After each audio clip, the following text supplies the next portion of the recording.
नमस्कार दोस्तों, मैं अतुल द्विवेदी स्वागत करता हूं आप सभी का सटीक नेटवर्क में। आगे बढ़ने से पहले आप सभी से एक छोटी सी अपील कि अगर आपको हमारे वीडियोस पसंद आते हैं तो कृपया हमारे वीडियोस को लाइक करें और चैनल को सब्सक्राइब करें। दिल्ली चुनाव में अब वोटिंग के दिन में सिर्फ बचे हैं, अगर आज को देख लिया जाए तो 3 दिन बचते हैं। चुनाव प्रचार कल शाम को 3 फरवरी 2025 को शाम को 5 बजे थम जाएंगे। अब क्योंकि चुनाव प्रचार थमने वाले हैं तो सबसे पहले हम ये जानते हैं कि आखिर ये चुनाव के जो आंकड़े हैं, अगर हम 2020 से कंपैरिजन करते हैं, सीट बाय सीट एनालिसिस करते हैं, तो उसके हिसाब से अभी ये चुनाव अगर सिर्फ 2020 के कंपैरिजन किया जाए, जैसा कि हमने लोकसभा चुनाव के समय भी किया था, अगर 2020 से कंपेयर किया जाए तो कितना टफ ये इलेक्शन हो सकता है और 2 से 5% के स्विंग के साथ में कितना बड़ा फर्क आ सकता है किसी भी तरफ में। तो स्टार्ट करते हैं सबसे पहले दिल्ली के चुनाव के जो रिजल्ट थे उसको देख करके। अगर दिल्ली के चुनाव का रिजल्ट देखा जाए तो आम आदमी पार्टी को 70 में से 62 सीटें मिली थी 2020 में, भारतीय जनता पार्टी को 8 सीटें मिली थी और कांग्रेस को 0 सीटें मिली थी 2020 के चुनाव में। अब बात करते हैं उन सीटों के बारे में जो कि टफ हो सकती है। टफ सीटें क्या होती है? अब देखिए, लोकसभा में तो बहुत बड़ा वोटर साइज होता है, 11 लाख, 12 लाख, 5 लाख, 7 लाख वोट से ज्यादा लेकर के 11 लाख, 12 लाख वोट होते हैं।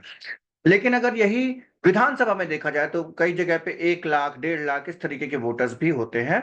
और यहाँ पर विनिंग मार्जिन जो होता है 10 से 15,000 या 20,000 का मार्जिन काफी अच्छा मार्जिन माना जा सकता है। तो हमने ऐसी सीट्स को मार्क किया है, 15 सीटें, ऐसी सीटें जिनमें 15,000 से कम का जो वोट शेयर किसी पार्टी को अगर मार्जिन है तो हम उनको क्लोज कॉन्टेस्ट सीट्स में मान सकते हैं, ऐसा हमारा सोचना है। तो क्लोज कॉन्टेस्ट सीट जो आती हैं, अगर 2020 के हिसाब से अगर देखा जाए तो 31 सीटें टोटल ऐसी हैं जो कि क्लोज कॉन्टेस्ट सीटें कही जा सकती हैं। ठीक है, इन 31 में से आम आदमी पार्टी के पास 25 और भारतीय जनता पार्टी के पास 6, मतलब आप समझ सकते हैं कि भारतीय जनता पार्टी जो 70 में से 8 सीटें जीती थी, उनमें 6 सीटें ऐसी हैं जो कि उन्होंने 15,000 के मार्जिन से कम मार्जिन से जीती थी, जीती थी वो सीटें। अब अगर मैं बात करूं और इसको मार्जिन को कम करते हैं, अब अगर 10,000 की बात करते हैं, अब 10,000 जो होता है काफी, मतलब अगर 3-4% के स्विंग के हिसाब से 10,000 वोट जो है तो कई बार बदल जाते हैं। और ये एक बहुत बड़ा फैक्टर हो सकता है अगर बात की जाए तो। जैसे आम आदमी पार्टी की बात करते हैं तो 10,000 से कम मार्जिन की जीती हुई जितनी सीटें हैं वो है 15। 15 में से 11 आम आदमी पार्टी के पास है और भारतीय जनता पार्टी के पास 4 है। तो आप समझ सकते हैं कि कितना क्लोज ये कॉन्टेस्ट हो सकता है, 15 सीटें कितनी क्रिटिकल हो सकती हैं। अब ये 11 सीटों में पटपरगंज की सीट है, कुछ ऐसी सीटें, कुछ बहुत ही इंपॉर्टेंट लीडर्स की भी सीटें यहां पर मानी जा रही हैं। तो यहां पर ये मार्जिन जो है बहुत बड़ा फैक्टर हो सकता है कि अगर बूथ मैनेजमेंट है और अगर भारतीय जनता पार्टी का प्रचार अच्छा हुआ या कांग्रेस का वोट शेयर अगर इन इलाकों में बढ़ता है तो इन 15 सीटों में कुछ भी हो सकता है चुनावी समीकरण।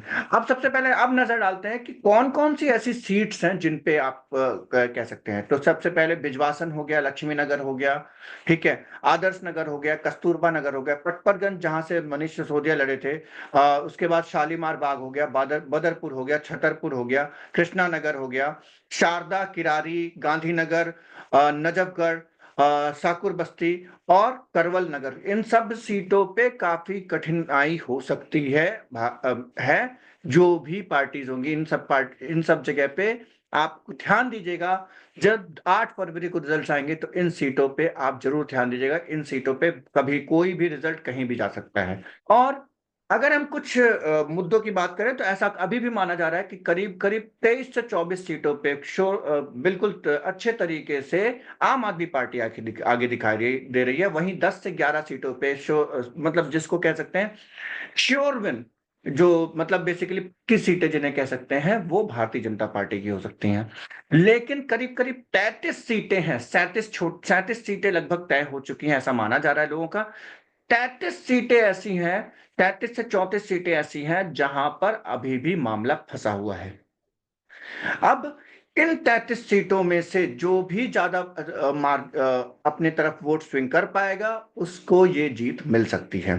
आपको एक और बात जाननी होगी कि दिल्ली एक ऐसा ऐसा एरिया हो गया जहां पर लोकसभा के चुनाव में 7 की 7 सीटें भारतीय जनता पार्टी जीत जाती है, 2014 से जीत रही है। लेकिन अगर असेंबली इलेक्शंस की बात की जाए तो असेंबली इलेक्शंस में यहाँ के लोग वोटिंग पर्सन पैटर्न इनका बदल जाता है और आम आदमी पार्टी 50% से ऊपर वोट शेयर लेकर के 2015 और 2020 दोनों का चुनाव जीत चुकी है। अब इस बार जो है काफी टफ कॉन्टेस्ट देखने को मिल रहा है। 10 साल की एंटी इनकम्बेंसी जो पार्टी विद द डिफरेंस के टैग था आम आदमी पार्टी का, वो जा चुका है और भारतीय जनता पार्टी भी थोड़ा ज्यादा जोर दिखाती हुई दिख रही है। कई जगह पर उन्होंने जिन लोकसभा कैंडिडेट्स के टिकट काटे थे वो भी चुनाव लड़ते हुए दिखाई दे रहे हैं।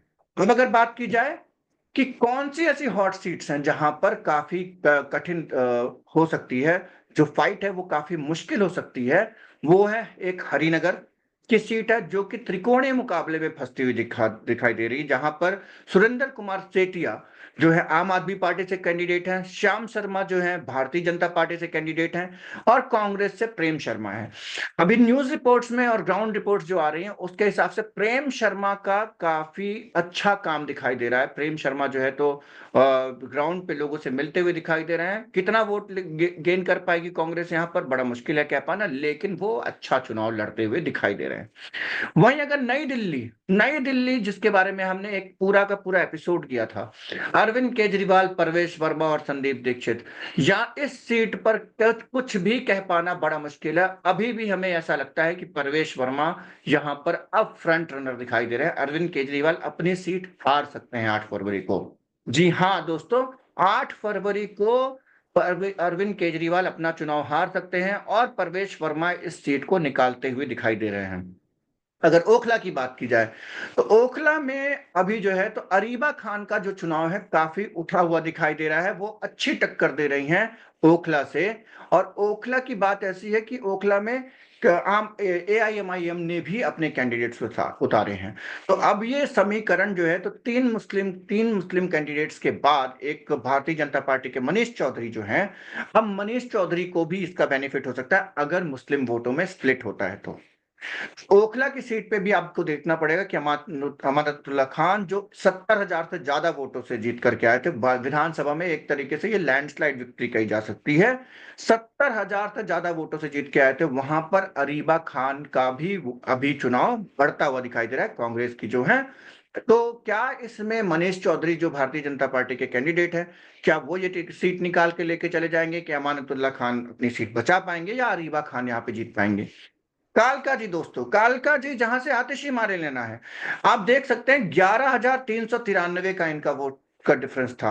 अगर मार्जिन देखा जाए तो 11,393 और आतिशी मारे लेना उससे जीती, उस मार्जिन से जीती थी। और यहाँ पर अलका लांबा और रमेश बुदरी दोनों ही चुनाव लड़ रहे हैं। अलका लांबा आपको बता दें पहले आम आदमी पार्टी में, पहले कांग्रेस की कार्यकर्ता थी, बाद में उन्होंने आम आदमी पार्टी ज्वाइन की अन्ना आंदोलन के बाद, और वापस में वो कांग्रेस जा चुकी हैं और वो इस समय CWC की मेंबर भी हैं। तो एक तरीके से एक बड़ा चेहरा दिल्ली कांग्रेस में अलका लांबा का माना जाता है। वहीं रमेश बिधुरी किसी को बताने की जरूरत नहीं, काफी फेमस, काफी कंट्रोवर्शियल कैरेक्टर माने जाते हैं। इनकी भाषा के ऊपर काफी सारे सवाल उठाए जा चुके हैं।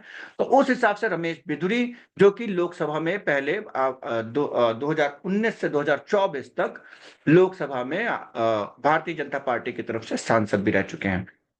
अगर अब तो ये भी एक सीट है जो हमें फंसी हुई दिखाई दे रही है। उत्तम नगर की बात की जाए, उत्तम नगर में भी जो पूजा नरेश बालियान है, पवन शर्मा है और मुकेश शर्मा है, इनके बीच में ट्रायंगुलर कॉन्टेस्ट दिखाई दे रहा है। तो बेसिकली हम वो सीटें बता रहे हैं जहां पर एक हमें ट्रायंगुलर कॉन्टेस्ट जैसा कुछ दिखाई दे रहा है।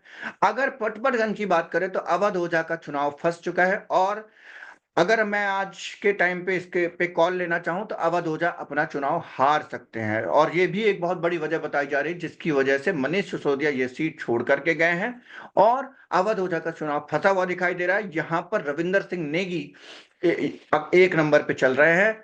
अनिल चौधरी और अवध ओझा के बीच में कॉन्टेस्ट दूसरे नंबर पे आने के लिए है।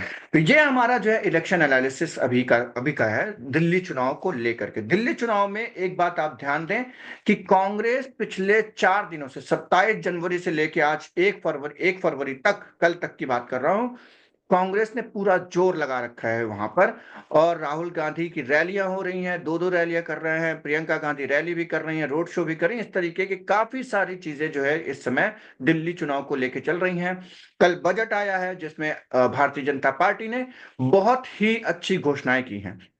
खास तौर से मिडिल क्लास को लुभाने के लिए भारतीय जनता पार्टी ने बहुत बड़ी घोषणा की है, जहां पर उन्होंने 12 लाख तक की इनकम कमाने वाले लोगों को जीरो टैक्स दे दिया है और एक बहुत बड़ा रिलीफ दिया है।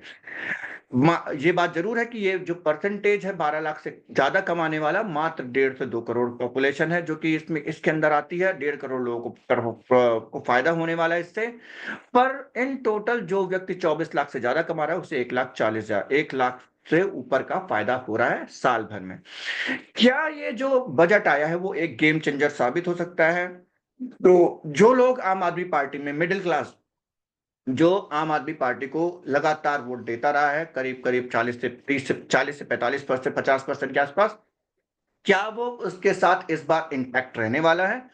ऐसी उम्मीद जताई जा रही है कि इस बार मिडिल क्लास काफी खफा है अरविंद केजरीवाल से, और हो सकता है कि वो भारतीय जनता पार्टी की तरफ वोटर शिफ्ट हो जाए।